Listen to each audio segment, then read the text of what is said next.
Chapter number 46।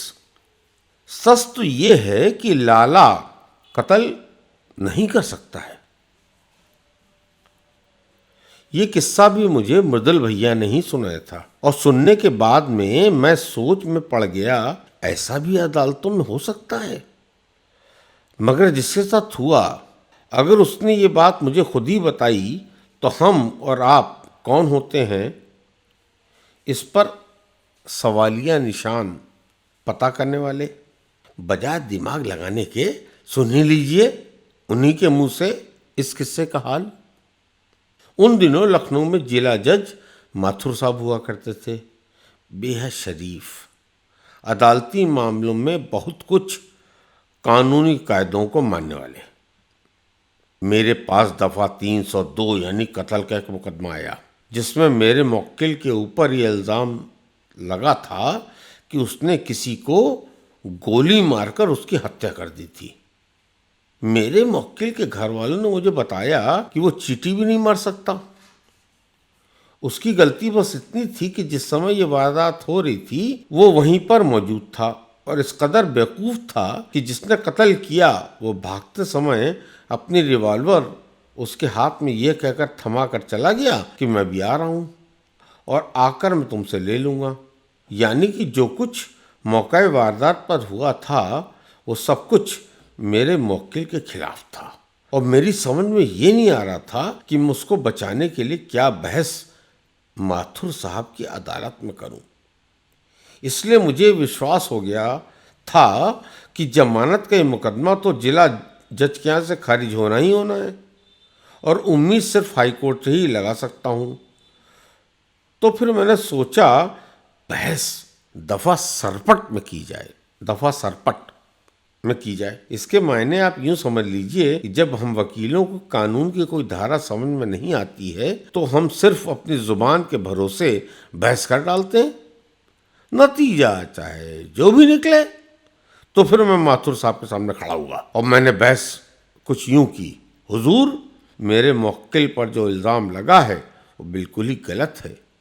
ऐसा तो हो ही नहीं सकता है। उस पर कत्ल करने का इल्ज़ाम लगा है और मेरा मुवक्किल कत्ल कर ही नहीं सकता। सरकारी वकील साहब ने तपाक से मेरी बहस पकड़ी और जज साहब से कहा, हुजूर मौके वारदात पर मुलजिम मौजूद था और उसके हाथ में रिवॉल्वर थी, उसी रिवॉल्वर से गोली चली थी और वही गोली मरने वाले को लगी थी। इसलिए कहना निहायत अहमदकाना होगा कि उनके मुवक्किल ने कत्ल नहीं किया है। मैंने भी निहायत शराफत से गर्दन झुका कर कहा, हुजूर मेरा मुवक्किल कायस्थ है और कायस्थ कलम का काम करता है। धोखाधड़ी, फर्जी कागजात, ज़मीन जायदाद, फर्जी वसीयत जैसा कोई अपराध होता तो मैं एक बार मान लेता कि मेरे मुवक्किल ने काम किया होगा, लेकिन कायस्थ तो कत्ल के नाम के सुनकर बेहोश हो जाता है। हुजूर मेरे मुवक्किल ने काम नहीं किया होगा। ऐसी बहस तो अदालत में कभी नहीं हुई होगी और सरकारी वकील साहब भौचक्के होकर देखने लगे। लेकिन सबसे बड़ा झटका जब लगा जब जज साहब ने उनसे कहा कि सरकारी वकील साहब, राकेश साहब की बहस में दम तो लगता है, क्योंकि मैंने कभी किसी भी कायस्थ को कत्ल के इल्ज़ाम में फंसते नहीं देखा है। सरकारी वकील यानी डीजीसी साहब के पास इस जबरदस्त सवाल का कोई जवाब ही नहीं था।